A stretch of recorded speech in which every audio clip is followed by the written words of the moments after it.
तोखे शादी मुबारक प्यारा, तुझे किस्मत जा खुलिया सितारा। दिल जी मुबारक, मन जी मुबारक, दिल जी मुबारक, मन जी मुबारक, दिल जी मुबारक, तोखे प्यारा, तोखे शादी मुबारक प्यारा। तुझे किस्मत जा खुलिया सितारा, तोखे शादी मुबारक प्यारा।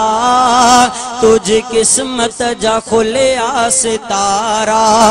दिल जी मुबारक, मन जी मुबारक, दिल जी मुबारक, मन जी मुबारक, दिल जी मुबारक, तोखे प्यारा, तोखे शादी मुबारक प्यारा। तुझे किस्मत जा खुलिया सितारा। तो ते फजुल मौला फरमायो, तो जो अखैर सलायो सजायो।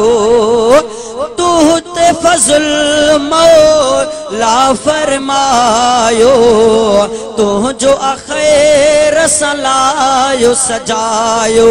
तोखे शादी मुबारक प्यारा, तुझे किस्मत जा खुलिया सितारा।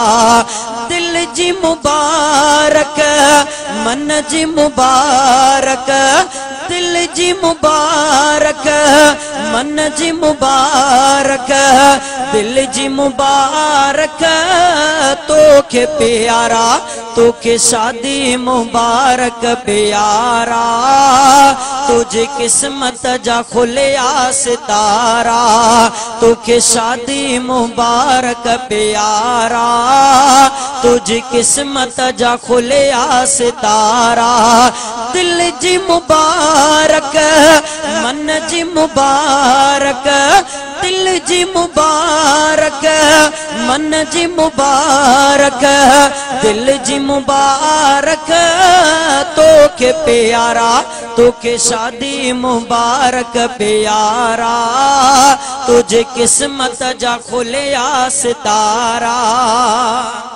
ओ शादी नबी जी सुन्नत आहे, उनमें इज्जत अज़मत आहे।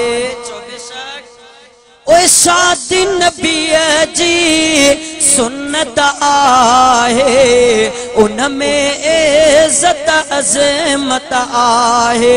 तोखे शादी मुबारक प्यारा, तुझे किस्मत जा खुलिया सितारा।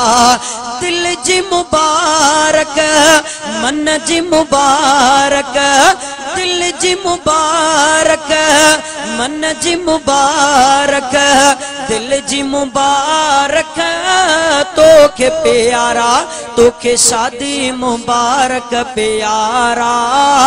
तुझे किस्मत जा खुलिया सितारा।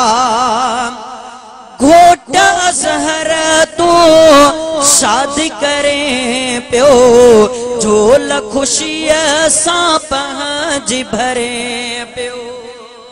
ओए घोट अज़हर तू शादी करें प्यो, झोल खुशिया सां पंहिंजी भरे प्यो। तोखे शादी मुबारक प्यारा, तुझी किस्मत जा खुलिया सितारा।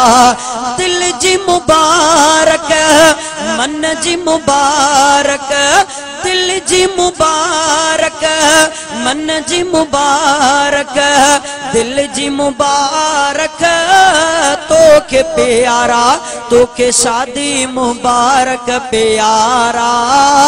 तुझे किस्मत जा खुलिया सितारा। उधणी बख्श तरफा तोखे मुबारक, घोट प्यार के दिल सा मुबारक। उधणी बख्श तरफा तोखे मुबारक, घोट प्यार के दिल सा मुबारक, तोखे शादी मुबारक प्यारा, तुझे किस्मत जा खुले सितारा।